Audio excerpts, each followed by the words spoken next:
Hello friends, real life video में आपका स्वागत है। आई होप आप सभी लोग ठीक होंगे। तो जैसा कि अब मैंने आप लोगों से कहा था कि आप लोगों के लिए हिस्ट्री में एक वीडियो लेके आऊँगा। तो क्योंकि एनटीपीसी सीबीटी 2 में जीएस का पोर्शन बहुत ज़्यादा है और प्लस आपके ग्रुप डी के लिए भी काफ़ी ज़्यादा इंपॉर्टेंट रहेगी हिस्ट्री, क्योंकि हिस्ट्री से रिलेटेड क्वेश्चंस बहुत पूछे जाते हैं और छूट भी जाते हैं बच्चों के, क्योंकि उन्हें समझ में नहीं आता कि कहाँ से क्वेश्चन पूछे जाते हैं।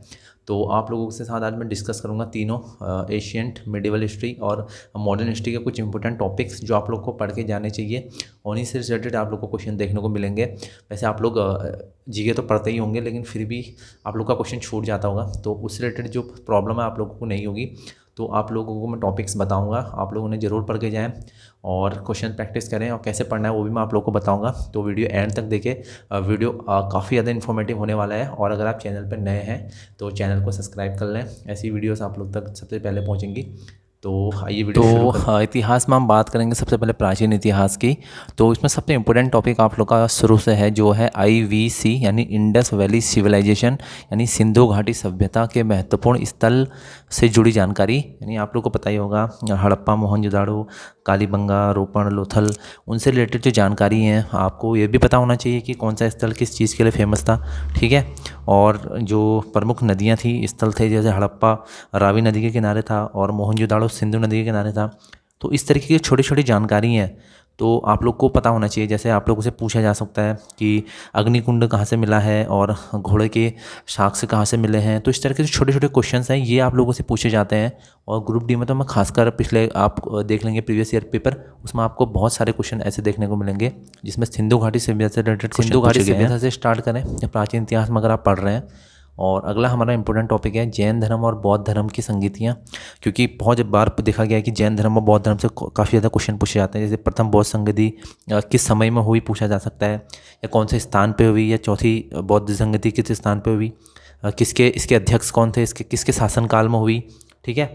और वैसे ही आपसे जैन संगतियाँ भी पूछा जा सकता है कि प्रथम जैन संगति कहाँ हुई, ठीक है, द्वितीय कहाँ हुई, और जो उसमें तीर्थंकर होते हैं आप लोग को पता है कि 24वें तीर्थंकर कौन थे। ठीक है। और 23वें कौन थे, पहले कौन थे। इस तरह के छोटे छोटे क्वेश्चन जो हैं, जैसे महावीर स्वामी और गौतम बुद्ध से जुड़े तथ्य हैं। ठीक है, कि गौतम बुद्ध को कहाँ ज्ञान प्राप्त हुआ था। ठीक है। उनकी मृत्यु कहाँ हुई, उनका जन्म कहाँ हुआ, या महावीर स्वामी से पूछ सकता है। ठीक है, कि उनका जन्म कहाँ हुआ, उनकी पत्नी का नाम क्या था। ठीक है, बहुत सारे क्वेश्चन आप लोगों से पूछा जा सकता है इसमें। या उनका पहला उन्होंने उपदेश कहाँ दिया था। बौद्ध धर्म में बौद्ध गौतम बुद्ध से जुड़े हुए जो तथ्य हैं वो काफ़ी ज़्यादा एग्जाम में पूछे जाते हैं आप लोगों के। तो ये टॉपिक भी आप लोग के लिए इंपॉर्टेंट रहेगा, इसको भी आप लोग पढ़ के जाएँ। और अगला है कि वंशों के प्रथम और अंतिम शासक। ठीक है, कि कौन से वंश के प्रथम शासक कौन है, ठीक है, अंतिम शासक, ये बहुत इंपॉर्टेंट टॉपिक है। जैसे आप लोगों से पूछा जा सकता है, ठीक है, कि मौर्य साम्राज्य का प्रथम शासक कौन था, मौर्य साम्राज्य की स्थापना कितने की थी। और प्लस क्या है, उसके संस्थापक तो इंपॉर्टेंट है ही, प्लस उनकी राजधानियाँ इंपॉर्टेंट है।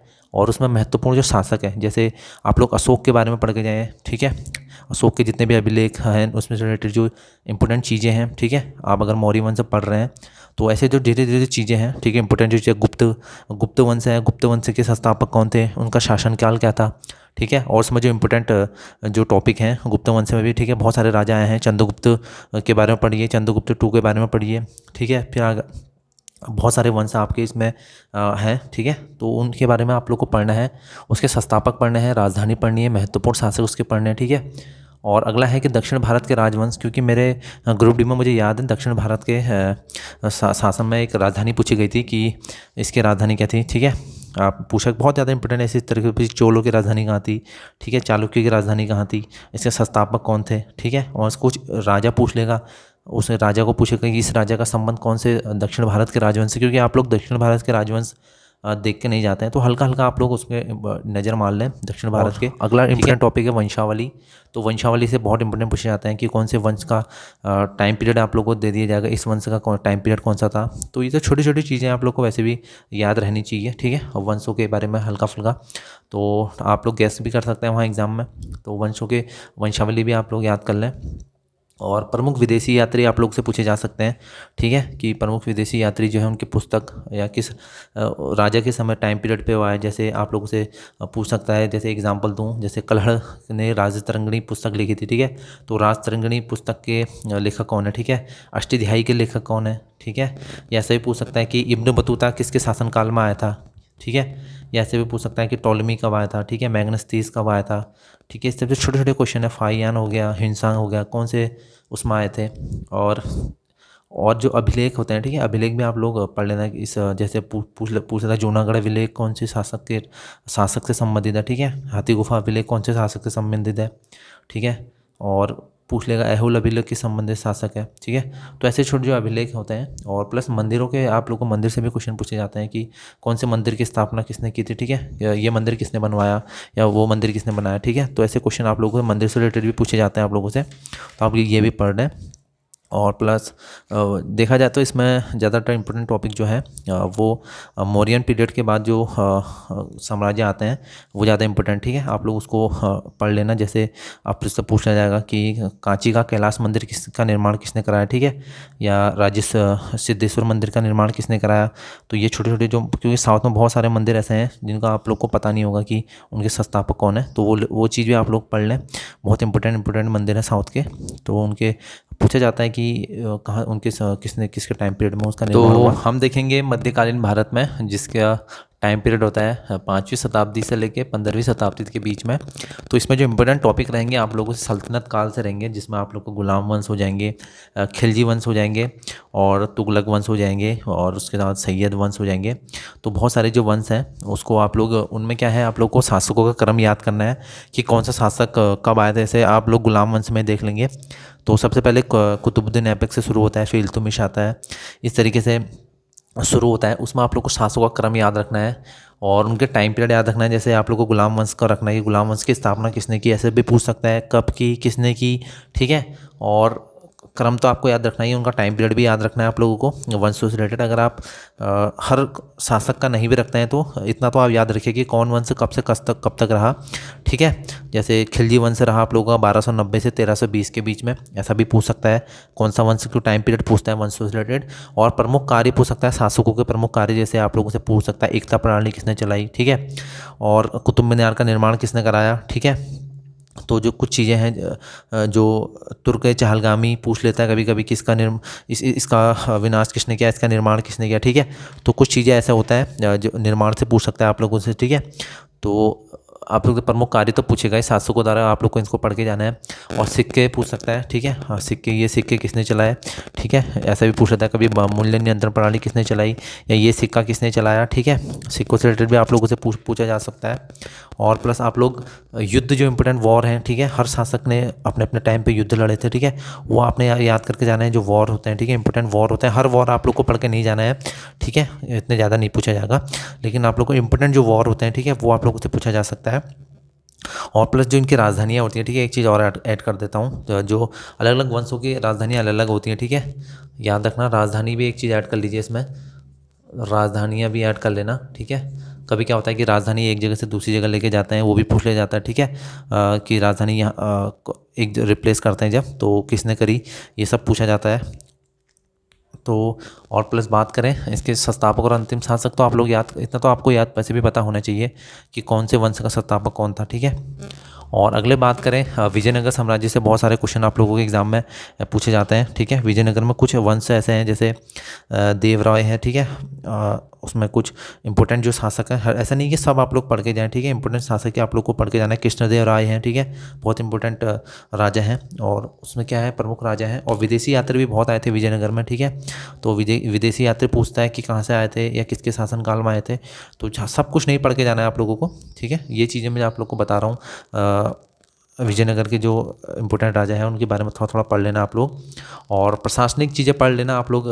मध्यकालीन इतिहास में क्या होता है, प्रशासन के बारे में पूछता है, कौन सा टैक्स किस राजा ने लगाया था, ठीक है, और कौन सा विभाग किससे रिलेटेड है, जैसे आप लोगों से पूछ लिया जाएगा, ठीक है। दीवाने अर्ज किसने बनाया था, ठीक है, या दीवाने अर्ज किस चीज़ से संबंधित है, दीवाने अर्ज सैन्य विभाग से संबंधित है, और बलबन ने इसका निर्माण कराया था। या ऐसे पूछ सकता है दीवाने खैरात विभाग कौन था, ठीक है। तो इनके जो प्रशासनिक व्यवस्था थी, यानी प्रशासन की जो व्यवस्था थी, ठीक है, तो वो आप लोगों को पढ़ के जाना है, ठीक है। ऐसे ही पूछ सकता है कि सल्तनत काल में, ठीक है, वजीर क्या होता था, ठीक है, सल्तनत काल में वजीर का पद कौन सा पद होता था, या जो कर व्यवस्था थी जैसे खराज किससे लिया जाता था, ठीक है, एक कर होता था जजिया लिया जाता था, ठीक है, गैर मुसलमानों से धार्मिक कर लिया जाता है, ठीक है, रिलीजियस टैक्स लिया जाता था गैर मुसलमानों से।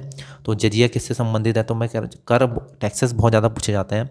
या खम्स क्या होता था, ठीक है, खराज क्या होता था, जक़ात क्या होता था। तो ये जो टैक्सेस हैं जो सल्तनत पीरियड में टैक्सेस लगाए जाते थे वो आप लोगों से पूछे जा सकते हैं, ठीक है। प्रशासन की व्यवस्था आप लोगों से पूछी जाती है कि पूरी प्रशासनिक व्यवस्था में अगर आप लोग कुछ पीसीएस या इस टाइप के एग्ज़ाम दे रहे हैं तो उसमें प्रशासनिक क्वेश्चन आप लोगों से ज़रूर पूछे जाएंगे। और मुग़लों की बात करते हैं, मुग़लों काफ़ी ज़्यादा इंपॉर्टेंट, सबसे ज़्यादा इंपॉर्टेंट मेरे को लगता है कि जैसे मुग़ल से बहुत क्वेश्चन आप लोगों से पूछा जाता है मुग़ल पीरियड से, ठीक है। मुग़ल जब आ जाते हैं, बाबर से स्टार्ट हो जाता है, तो आप लोग को याद रखना है, ठीक है, कब से स्टार्ट होता है, इनकी वंशावली याद रखनी है आप लोगों को, ठीक है। मुग़ल से बाबर के बाद, ठीक है, बाबर के बाद हुमायूं, फिर अकबर, ठीक है, इस तरीके से आप लोग को याद रखना है। और इनके लड़े गए प्रमुख युद्ध जैसे पानीपत का पहला युद्ध पूछ सकता है, ठीक है। खानवा का युद्ध जैसे इस बार पूछा गया था, चंदेरी का युद्ध किसके बीच में लड़ा गया था, ठीक है। और टाइम पीरियड पूछ सकता है युद्धों के कि कौन सा युद्ध किस टाइम पे लड़ा गया है, कौन जीता, ठीक है। तो टाइम पीरियड है। और इंपॉर्टेंट वॉर जैसे पानीपत का प्रथम युद्ध, द्वितीय युद्ध, तृतीय युद्ध, तो काफ़ी ज़्यादा इंपॉर्टेंट है। ये तो आप लोग को वैसे भी पता होना चाहिए कहाँ लड़ गए, किससे लड़ गए, ठीक है। और बहुत सारी इंपॉर्टेंट पुस्तकें भी हैं, ठीक है। पुस्तकें भी पूछा जाता है जैसे बाबरनामा की रचना किसने करी है, ठीक है। हुमायूं नामा की स्थापना की हुमायूं नामा की रचना किसने की है, ठीक है। तो ये जो छोटे छोटे क्वेश्चन हैं आप लोगों से पूछे जाते हैं, ठीक है। और प्लस प्रमुख स्थल, ठीक है, वो भी पूछे जाते हैं, कौन सा स्थल किसने बताया, जैसे आप लोगों को पूछा ताजमहल किसने बनाया आपको, तो ठीक है, ये लाल किला किसने बनाया, तो कुछ इंपॉर्टेंट जो बुलंद दरवाज़ा किसने बनाया, तो चार बाग, ठीक है, किसने, ये सब चीज़ें जो थी, ठीक है, पूछे जा सकते हैं आप लोगों को। और कुछ प्रथाएं थी, ठीक है, प्रथाएं भी आप लोग पढ़ लेना। और कर व्यवस्था, जो मुग़लों की जो कर व्यवस्था थी वो भी आप लोग पढ़ लेना, मुग़लों की जो कर व्यवस्था थी, ठीक है। और मुग़लों के टाइम पीरियड में जो प्रथाएं थी जैसे दास प्रथा थी, ठीक है, जजिया कर की समाप्ति किसने किया था, अकबर ने जजिया पर को ख़त्म किया था। दीन इलाही की स्थापना किसने की थी, ठीक है, अपनी राजधानी लाहौर कौन लेके गया था। तो ये छोटे छोटे जो इंपॉर्टेंट जो चीज़ें होती हैं प्रमुख शासकों से रिलेटेड वही पूछे जाते हैं। और अगला टॉपिक है मराठे, भी काफ़ी ज़्यादा इंपॉर्टेंट है, मराठों से क्वेश्चन पूछे जाते हैं, मराठों ज़्यादा जो वॉर जो लड़ गए हैं और मराठों के जो उत्तराधिकारी हैं वो भी पूछा जा सकता है आप लोगों से, ठीक है। तो इस तरह के क्वेश्चन आप लोगों को पूछे जाते हैं। और भू व्यवस्था भी काफ़ी ज़्यादा इंपॉर्टेंट है, ठीक है, लैंड व्यवस्था जो होती है, भू व्यवस्था, तो कौन सा टैक्स क्या चीज़ किसके लिए लगाया गया है लैंड पे, ठीक है, वो भी आप लोग से पूछा जाता है भू व्यवस्था में। तो आप लोग इसको पढ़ के जाएंगे, ठीक है, काफ़ी ज़्यादा इंपॉर्टेंट है भू व्यवस्था से रिलेटेड। प्लस जैसे आप लोग से पूछा जाता है कि पोलज क्या होता है, ठीक है, पोलज क्या होती है, तो जिसमें नियमित रूप से खेती होती है, या ठीक है, और उसको कहते हैं पोलज, ठीक है। तो इस तरह पे क्वेश्चन आप लोगों से पूछा जा सकता है, ठीक है। और इंपॉर्टेंट टैक्सेस भी पूछते हैं, खालसा भूमि पूछते हैं, खालसा भूमि कौन सी भूमि होती थी, तो जो राजा के नियंत्रण में होती थी जो भूमि, डायरेक्ट कंट्रोल में होती थी, उसको खालसा भूमि कहते हैं। तो इस तरीके जो छोटे छोटे क्वेश्चन बनते हैं आप लोग इनको पढ़ के जाएँ, इनको मिस ना करें, ठीक है। और जो मुग़ल काल के जो अधिकारी हैं, जो जैसे सूबेदार होता है, दीवान होता है, ठीक है, इस तरह के क्वेश्चन भी आप लोग पढ़ के जाएँ। तो ज़्यादा आप लोगों को कुछ नहीं पढ़ना है, बस ये जो चीज़ें मैं आप लोगों को बता रहा हूँ इसको आप लोग इंपॉर्टेंट चीज़ें हैं, ठीक है। और मराठा काफ़ी ज़्यादा इंपॉर्टेंट है, मराठों में आप लोग उनके युद्ध पढ़ सकते हैं, उत्तराधिकारी पढ़ सकते हैं, ठीक है। मराठा में जो अष्टप्रधान होते हैं वो पढ़ सकते हैं। और प्लस जो संधियाँ एक काफ़ी इंपॉर्टेंट है, संधियाँ वो काफ़ी ज़्यादा इंपॉर्टेंट, जो संधि होती है राजाओं के बीच में, ठीक है, एक राजा दूसरे राज्य के बीच में संधि करते हैं, सूरत की संधि पूछ सकता है, पुरंदर की संधि कब हुई, ठीक है, सालाबाई की संधि किसके साथ हुई, ठीक है। तो इस टाइप के जो क्वेश्चन हैं ये भी आप लोग से पूछे जा सकते हैं। आधुनिक इतिहास की बात करें उसमें सबसे ज़्यादा इंपॉर्टेंट रहता है आप लोग का जो यूरोपियन का जो टाइम पीरियड है, यानी अंग्रेज जब आए थे उसके बाद, ठीक है। तो आप लोग याद कर लेंगे, सबसे पहले पुर्तगाली आए थे, उनका क्रम याद रखेंगे, अंग्रेज, फिर डच, फिर डेनिश, फिर फ्रांसीसी, फिर स्वीडिश आए थे। और उनकी प्रमुख जो बस्तियाँ हैं या फैक्ट्रियाँ हैं, उन्होंने किस टाइम पीरियड पे कौन सी फैक्ट्री लगाई थी, ठीक है, वो भी पूछा जाता है कि पुर्तगालियों की पहली कोठी कहाँ थी, या पहली उनकी जो व्यापारिक कोठी थी। ऐसे भी कुछ ही क्वेश्चन पूछे जा चुके हैं, इसलिए मैं आप लोग को बता रहा हूँ कि ऑलरेडी पूछे जा चुके हैं क्वेश्चंस। और उनकी जो प्रमुख जो वॉर थे, ठीक है, वो भी आप लोग याद रखेंगे, ठीक है। आपस में भी उन्होंने बहुत सारे युद्ध है, जो गवर्नर है, ठीक है, जो बहुत सारे फेमस गवर्नर हैं उनके जो कार्य हैं, ठीक है। और युद्ध का समयकाल भी आप लोग याद रखेंगे, बहुत सारे युद्ध लड़े थे, जैसे अंग्रेज और मराठाओं के बीच में भी वॉर हुए थे, ठीक है, अंग्रेज और सिख के बीच में भी वॉर हुए थे। तो इस टाइप के जो वॉर हैं वो भी आप लोग याद रखेंगे। प्लस उनकी जो नीतियाँ थी, जैसे सहायक संधि थी, सहायक संधि किसने शुरू करी, ठीक है। और जैसे भारत के प्रेस का मुक्तिदाता कौन था, ठीक है, ये भी पूछा जा सकता है आप लोगों से। और जो व्यक्तिगत सिद्धांत है, डॉक्ट्रिन ऑफ लैप्स का किसने, डलहौजी ने चलाया था, ठीक है। और सहायक संधि किसने चलाई थी, तो आप लोग को बता दो। तो इस टाइप के जो छोटे छोटे क्वेश्चन है वो लोग आप याद रखेंगे। उनके जो इंपॉर्टेंट कार्य थे, उन्होंने बहुत सारे कार्य किए, सती प्रथा का अंत किसने किया, ठीक है, लॉर्ड विलियम बेंटिक, ठीक है। और वुड डिस्पैच किस शिक्षा संबंधी सुधार किसने किए, वो भी आप लोगों से पूछा जाता है। भारत की पहली रेलवे किसके समय पे चली, वो भी पूछा जा सकता है।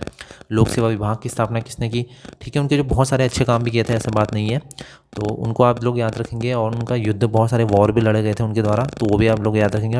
हो सके तो आप लोग टाइम पीरियड याद रखें, ठीक है। और भारत की बात करें तो 1857 का विद्रोह काफ़ी ज़्यादा इंपॉर्टेंट रहेगा आप लोगों के लिए। उससे रिलेटेड क्वेश्चन भी पूछे जाते हैं। उसमें आप लोग को 1857 से विद्रोह से रिलेटेड आप लोग को चीज़ें याद रखनी है। प्लस कुछ जनजातीय विद्रोह भी होते हैं उससे पहले, ठीक है, जैसे सन्यासी विद्रोह हो गया, ठीक है। अब नीचे मुंडा विद्रोह हो गया, ठीक है, नील आंदोलन हो गया, या दक्कन विद्रोह हो गया, मोपला विद्रोह हो गया। तो कहाँ ये विद्रोह हुए थे, ठीक है, तो वही पूछा जा सकता है। टाइम पीरियड नहीं पूछेगा, लेकिन ऐसा पूछ सकता है कि सन्यासी विद्रोह कहाँ हुआ था, ठीक है, मोपला विद्रोह कहाँ हुआ था, ठीक है, और नील आंदोलन कहाँ हुआ था, तो उनके जगह पूछ सकता है आपसे। और कांग्रेस के अधिवेशन तो काफ़ी ज़्यादा इंपॉर्टेंट है, इसको तो आप लोग मिस आउट मत करना। कांग्रेस के अधिवेशन काफ़ी ज़्यादा इंपॉर्टेंट है, शुरू से लेकर लास्ट तक कांग्रेस के अधिवेशनों में जो जो इंपॉर्टेंट है, ठीक है, जिसमें जो घटनाएं हुई थी, ठीक है। जैसे कांग्रेस का पहला अधिवेशन कहाँ हुआ, उसके अध्यक्ष कौन थे, ठीक है। इस टाइप से क्वेश्चन भी आप लोगों से पूछा जा सकता है, ठीक है। या कांग्रेस के पहले जो अंग्रेज अध्यक्ष थे वो भी पूछा जा सकता है, ठीक है। इसके लिए आप ल्यूसेंट की बुक से आप लोग पढ़ें, ठीक है, काफ़ी ज़्यादा आप लोगों को फ़ायदा होगा ल्यूसेंट की बुक से। तो कांग्रेस का प्रथम बार विभाजन कौन से अधिवेशन में हुआ, तो ये इंपॉर्टेंट छोटे छोटे क्वेश्चन आप लोग मिस आउट कर जाते हैं, वही पूछा जाते हैं। और संस्थाएँ हैं और संस्थापक पूछे जाते हैं, बहुत सारे संस्थाएँ हैं, ठीक है, उनके संस्थापक पूछे जा सकता है आप लोगों से। और पुस्तक और लेखक भी आप लोगों से पूछा जा सकता है, उसमें समाचार पत्रिका भी आप लोगों से पूछा जा सकता है, ठीक है। बंगाल गजट के संस्थापक कौन थे, ठीक है। समाचार दर्पण किसने लिखा, ठीक है। और हिंदू पत्रिका किसके द्वारा निकाली गई, केसरी मराठा समाचार पत्रिकाएं थी, किसके द्वारा, उसके संस्थापक है किसके द्वारा निकाली गई, ठीक है। ये छोटे छोटे क्वेश्चन आप लोगों से पूछ लिया जाता है, तो छोटे छोटे क्वेश्चन जो इंपॉर्टेंट है वही पढ़ें, हर कुछ पढ़ने की ज़रूरत नहीं है, ठीक है। और आंदोलन तो इम्पोर्टेंट है ही मध्यकालीन भारत में, आंदोलन तो इम्पोर्टेंट है ही, ठीक है। तो उसमें आंदोलन का समयकाल पूछा जा सकता है, ठीक है। जैसे भारत छोड़ो आंदोलन कब हुआ, ठीक है, नमक सत्याग्रह कब हुआ, ठीक है, रॉलेट एक्ट कब हुआ, ठीक है। ये छोटी छोटी जो घटनाएं होती हैं ये आप लोगों से पूछी जा सकती हैं। और उससे जुड़े व्यक्ति का या उस मोमेंट को किसने चलाया, ठीक है, ये भी पूछा जा सकता है आप लोगों से। और महत्वपूर्ण जो संगठन थे वो भी आप लोगों से पूछा जा सकता है, संगठनों के जो क्योंकि बहुत सारे संगठन थे, ठीक है, तो उसके जो संस्थापक है वही पूछा जा सकता है आप लोगों से, ठीक है। जैसे एशियाटिक सोसाइटी है, संस्थाएं, बहुत सारी संस्थाएं थी, आत्मसभा थी, ठीक है, आर्य समाज की स्थापना किसने की, गदर पार्टी की स्थापना किसने की, ठीक है, स्वराज पार्टी की स्थापना किसने की, ठीक है, आज़ाद हिंद फौज की स्थापना किसने की, किस समय पर की। तो ऐसे छोटे छोटे क्वेश्चन आप लोगों से पूछे जाते हैं, ठीक है। तो इस टाइप की जो चीज़ें हैं, आप लोग वैसे तो जी के पढ़ते ही होंगे, तो ये चीज़ें आप लोग एक्स्ट्रा ऐड कर लीजिए और इन चीज़ों को मिस आउट मत करना आप लोग, तो काफ़ी ज़्यादा इंपॉर्टेंट रहेगा ये टॉपिक आप लोगों के लिए। आने वाले समय में आप लोग को ज़रूर फ़ायदा होगा इनसे, आप लोग टॉपिक तैयार कर लीजिए, ठीक है। तो मिलते हैं आप लोगों से नेक्स्ट किसी ऐसी इंपॉर्टेंट सब्जेक्टिव टॉपिक वीडियोज़ पे।